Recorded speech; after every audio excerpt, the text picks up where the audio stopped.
Yorana, aujourd'hui, nous allons parler de la protection et de l'observation des cétacés.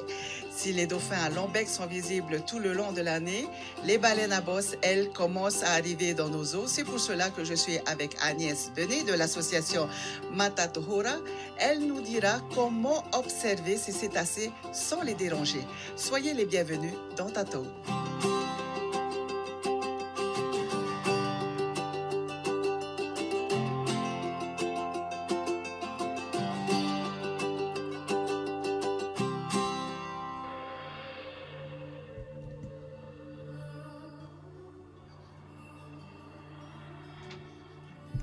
Agnès Benet Yaurana, Yaurana Tiare. pourquoi y a-t-il des règles à observer lorsqu'on veut voir des baleines, des cétacés? Alors, les cétacés sont vulnérables. Les baleines à bosse viennent près des côtes pour mettre bas, donc c'est un moment encore plus vulnérable pour ces animaux. Et les dauphins à long bec, comme on l'a annoncé, sont présents toute l'année et viennent très près des côtes pour se reposer. Donc c'est pour cette raison qu'il faut absolument respecter les règles qui sont mises en place pour éviter de les déranger pendant ces phases qui sont très importantes. Alors, que dit la réglementation?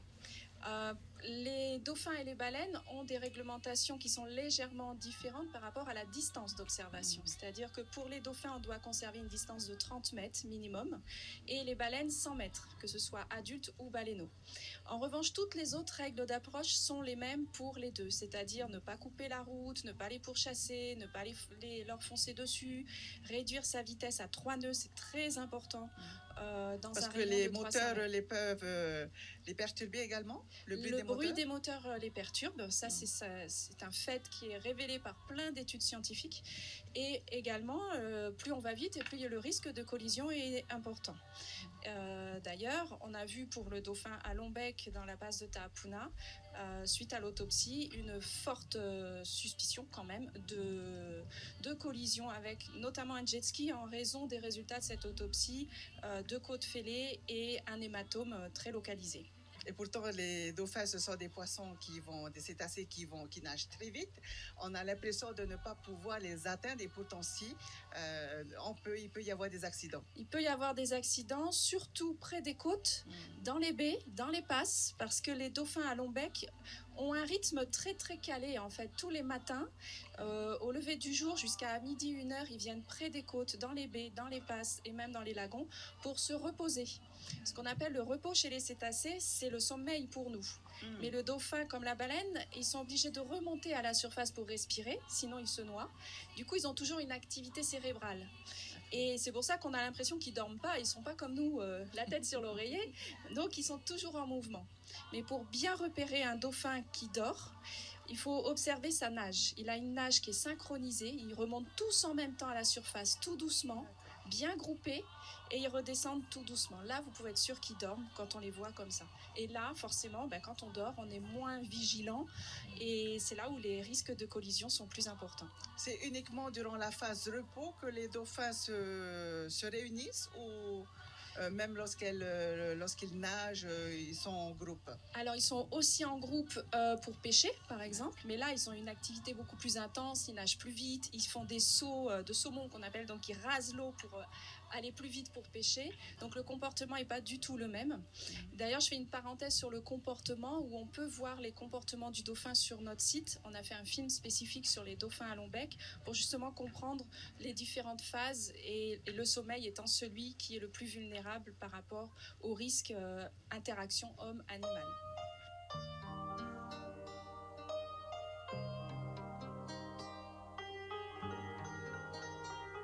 Agnès Benet, on a donc parlé des dauphins, mais qu'est-ce qu'il en est pour les baleines? Est-ce que ce sont les mêmes règles? Alors, ce sont les mêmes règles, mis à part la distance. Donc, on doit rester à 100 mètres minimum en bateau et faire très attention à la vitesse également. Le bruit des moteurs perturbe la communication entre la maman et le bébé. Et donc, s'ils ne peuvent plus communiquer entre eux, il peut y avoir des soucis également. Et donc, on a aussi des risques de collision, essentiellement toujours du baleineau, parce que, pareil, c'est un bébé et qu'il réagit beaucoup moins vite qu'un adulte. Donc, il plonge moins vite, moins profond. moins longtemps. Et donc, c'est souvent à la remontée en fait qu'il peut être victime d'une collision. Alors, qu'est-ce qui fait que les baleines à bosse viennent jusqu'à chez nous? Elles remontent en fait de l'Antarctique et elles vont être dans tout le Pacifique Sud, notamment, pas uniquement, mais pour se reproduire et mettre bas. Donc ce sont des phases essentielles pour la multiplication de la population, puisque c'est une population qui est encore en danger, surtout dans le Pacifique Sud. Donc c'est la phase de reproduction, on le comprend bien, si on veut que la population augmente en individus, il faut absolument qu'elle puisse non seulement se reproduire, mais mettre bas dans de bonnes conditions et que le baleineau ne soit pas perturbé par des dérangements. Tout dérangement implique qu'il ne peut pas s'allaiter correctement. Quand il vient jouer, on entend souvent les gens qui disent oui, il est venu me voir. Alors, il faut savoir qu'il vient, il repart, il vient, il repart. Et notamment je fais une étude sur Moorea et pour la direction de l'environnement. Et on a pu constater qu'il y a très très peu de temps de quiétude. De calme alors. De calme pour les animaux. Donc ce temps de calme permet aux animaux de se reposer et aux bébés de téter. Donc, il arrive que la maman baleine soit séparée de son baleineau. Comment est-ce que cela se passe pour que ces deux cétacés puissent se réunir de nouveau? Alors, il faut absolument garder ses distances, rester discret le plus possible. L'observation est tout aussi agréable à 100 mètres qu'à 50. On n'est plus à 50 mètres près. Par contre, il faut savoir que l'impact est très important sur ces animaux. Alors, s'il fallait comparer la Polynésie à d'autres pays, comment est-ce que ça se passe, par exemple, en Nouvelle-Calédonie?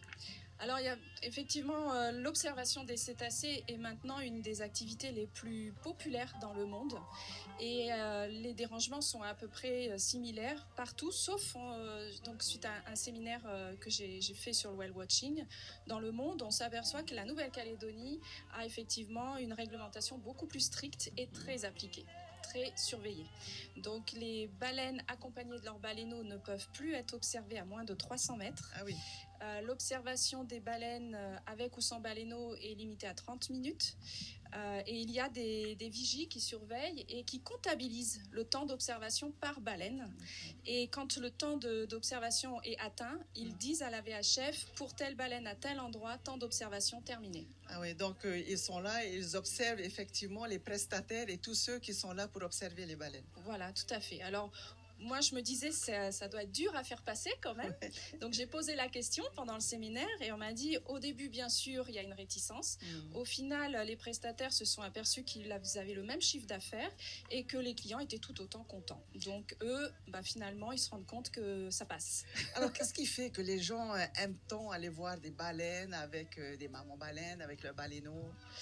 C'est vrai que ce sont des animaux magiques et on sent quand même cette interaction entre l'homme et l'animal. Les cétacés ont toujours eu un attrait. Autant l'homme a un attrait sur les cétacés que les cétacés ont aussi un attrait sur l'homme. C'est vrai que le baleineau, il vient jouer avec nous.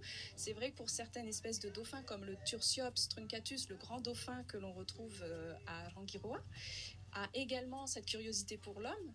Donc c'est sûr que c'est difficile de trouver ce juste milieu entre se faire avoir quelque part par la curiosité de l'animal et puis se dire non, ma curiosité peut être aussi intrusive et dérangeante. Comment cela se fait-il que à certains moments, on retrouve des baleines dans les lagons? Elles viennent dans le lagon pour souvent mettre bas. Et oui, parce qu'on a eu plusieurs appels un peu partout. Alors ça, on ne le dit pas pour éviter que tout le monde aille voir, mais régulièrement, les pêcheurs nous appellent pour nous dire, voilà, on a vu une mise bas. Ça n'a jamais été filmé, parce que les pêcheurs, ils ne sont pas là pour filmer, ils ont autre chose à faire. Et elles viennent aussi pour se protéger, soit des mâles qui attaquent les baleineaux. Par jalousie ou pour se reproduire. D'accord. Le mâle, lui, il est là pour ça. Ouais. Il est là, c'est sa saison. Donc, en fait, il peut aller jusqu'à tuer le baleineau pour se reproduire avec la maman. Agnès Benet, je te propose maintenant d'aller voir Maïli qui, elle, s'occupe de la pédagogie auprès des enfants. Elle leur explique pourquoi est-ce qu'il est nécessaire d'observer des règles et comment faire pour observer ces baleines sans déranger.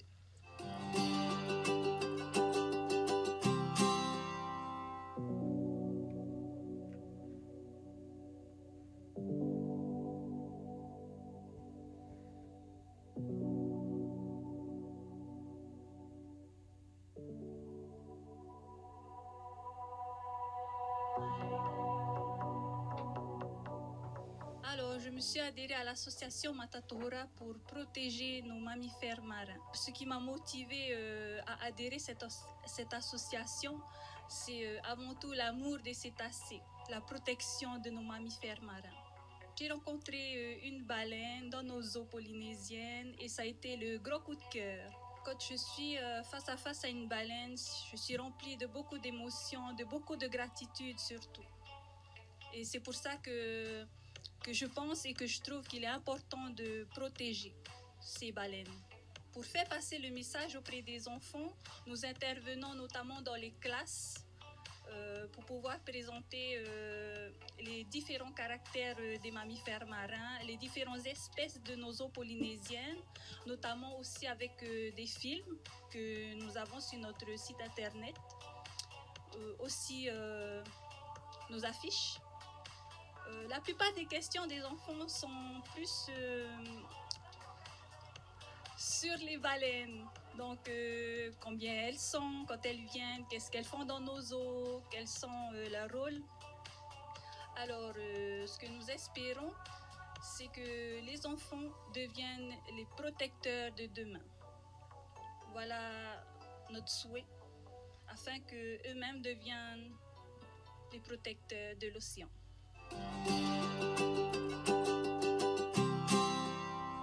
Alors Agnès, depuis tout à l'heure, nous parlons de réglementation d'observation. Qui dit réglementation dit sanction. Que se passe-t-il si les gens ne respectent pas les règles? Alors le Code de l'environnement qui a été mis en place par le gouvernement en 2002 a prévu des sanctions, effectivement, avec des amendes plus ou moins lourdes. Et après, c'est jugé au tribunal, en fait. C'est là où on détermine la peine qui est en fonction du harcèlement. Le harcèlement est réellement un acte qui peut être verbalisé.